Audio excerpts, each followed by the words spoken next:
السلام عليكم، إيه الأخبار؟ نتمنى لجميعكم بخير. مستقبل الحمايات في الأجهزة الذكية 2026. خلينا نبدأها من أواخر 2025 لما ظهر لنا التخطي لأجهزة أبل بدون تشغيل الشريحة. يعني إيه بدون تشغيل الشريحة؟ يعني تركب الشريحة في التليفون وتيجي تتصل على حد ما يتصلش، حد يتصل عليك ما يرنش، تيجي تفتح نت ما يشغلش نت.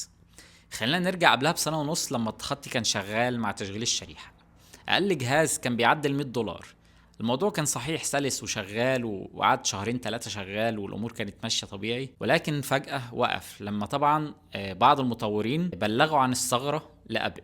ولما التخطي رجع لنا في أواخر 2025 رجع لنا بدون تشغيل الشريحة وفضل شغال لحد إصدار اي او اس 26.1، او بالنسبه لاجهزه اكس ار واكس اس واكس اس ماكس فهو شغال لحد اصدار 18.7.2. اي اصدار اعلى من كده لحد الان مش مدعوم تخطي. اما بالنسبه للفك الرسمي فالفك الرسمي معروف على مدار السنه نسبه نجاحه ما بتعديش ال 10%. بيجي شهر او شهرين كده في السنه نسبه النجاح ممكن تطلع ل 70% و60%. ودي كانت كل حاجه عن اجهزه ابل لحد ميعاد تصوير الفيديو.